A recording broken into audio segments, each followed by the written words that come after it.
মৃত্যুর সময় কি করা দরকার, আমার নিজের মৃত্যুর জন্য কি করা দরকার।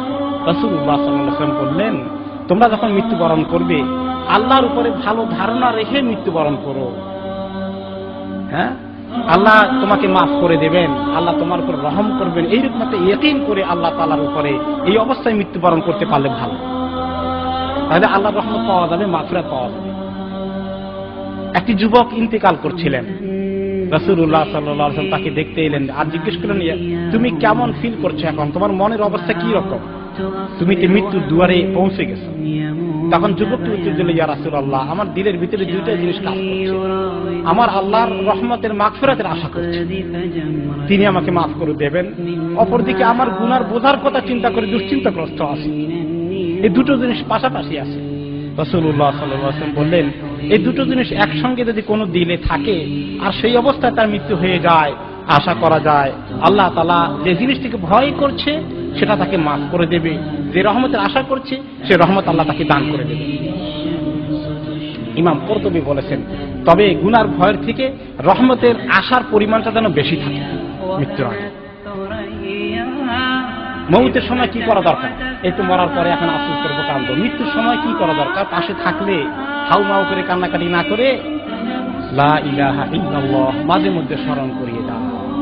যদি দেখো তার মৃত্যু যন্ত্রণা শুরু হয়ে গেছে, তাকে লা ইলাহা ইল্লাল্লাহ মুহাম্মাদুর রাসূলুল্লাহ একটু মনে করিয়ে দাও। বেশি বেশি না, একটু একটু পরে পরে, একাধারে নয়, খুব জোরে জোরে নয়, একটু আস্তে করে শুনতে পায় কতক্ষণ পরে পরে একাধবার। মৌতের এই যে মনে রাখা, মৌতের কথা ভুলে না যাওয়া, এটা অনেক ফায়দা।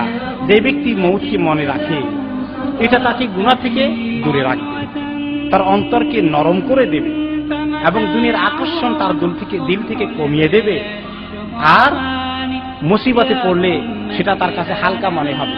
যে মুসিবতে পড়ি না কেন, মৌতের মুসিবত থেকে তো হালকা আসে, এরকম একটা ধারণা তার মধ্যে আসবে। ইমাম হাসান বসরি রাহমাতুল্লাহ আলাইহি বলেছেন যে মৌত দুনিয়ার সমস্ত গোমর ফাঁক করে দিয়েছে, দুনিয়ার কোনো গোমর বাকি রাখে নাই, কারণ এই দুনিয়ার পেছনে মৌত আছে।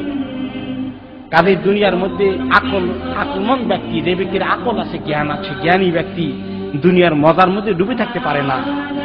যে ব্যক্তি তার অন্তরে মৌতের ভয় জারি রাখবে, দুনিয়া তার কাছে অত্যন্ত ছোট হয়ে যাবে, দুনিয়ার জন্য পেরেশানি তার অন্তরে এত বেশি থাকবে না, এই দুনিয়ার সমস্ত নিয়ামত তার কাছে অতি তুচ্ছ মনে হয়ে যাবে। উমর ইবনে আব্দুল আজিজ খলিফা ছিলেন, এত ক্ষমতাধর ব্যক্তি, কিন্তু তিনি এই এত বড় শাসক হওয়া সত্ত্বেও তিনি রাতের বেলায় তার যারা সঙ্গী সাথী ছিলেন তাদেরকে নিয়ে বসতেন, দিনের কথা শুনতেন, আলোচনা করতেন, মৌতের কথা আলোচনা করতেন, আর এমন ভাবে কাঁদতেন মনে হতো যে এই মুহূর্তে কারো মৃত্যু হয়ে গেছে তার কথা মনে করে কাঁদছেন, আসলে নিজের মৃত্যুর কথা মনে করে কাঁদছেন।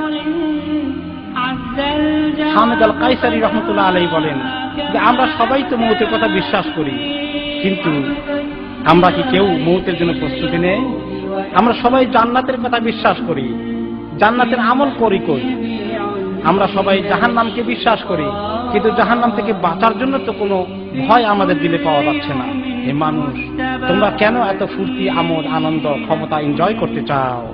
কিসের ইন্তজার করছো? কিছুদিন পরেই তোমার জন্য অপেক্ষা করছে, যেটা যে কোনো মুহূর্তে, আজকে অথবা কালকে, সেটা হচ্ছে মৌত।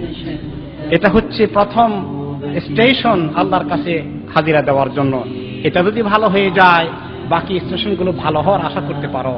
আর তোমার মৌত যদি খারাপ মৃত্যু হয়ে যায়, বাকি স্টেশনগুলো তোমার জন্য কোনো কল্যাণ অপেক্ষা করছে না।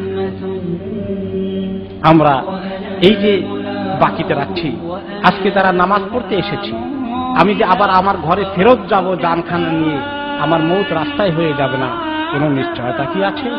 আমি যে আবার অফিসে গিয়ে আমার চেয়ারে বলবো, কোনো নিরাপত্তা আছে? আমি যে আমার অফিসে গিয়ে আবার বড় বস হয়ে সবার উপরে কর্তাগিরি করব, ওই চেয়ারটা খালি হয়ে যাবে না কালকে, আগামীকাল, পরশুদিন? আমরা কি কখনো চিন্তা করেছি? ধোকার মধ্যে আমরা আছি।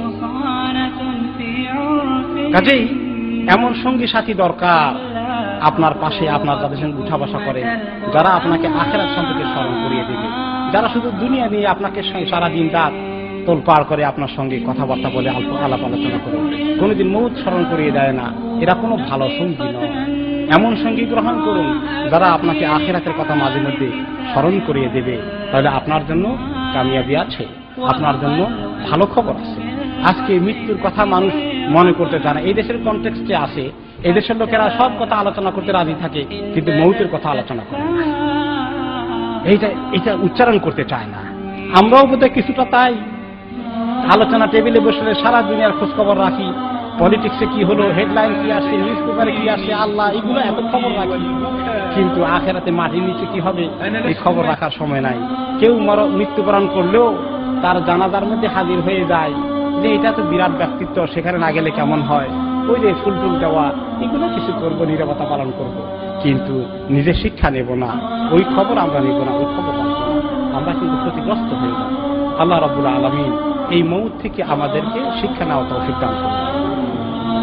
সাহাবী আব্দুল্লাহ ইবনে ওমর রাদিয়াল্লাহু তাআলা আনহু বলেছেন, আস-সাঈদু মান ইত্তাআযা বিগাইরিহি, ওই ব্যক্তি ভালো মানুষ, তার সৌভাগ্য যেই ব্যক্তি অন্য মানুষের অবস্থা থেকে শিক্ষা গ্রহণ করে।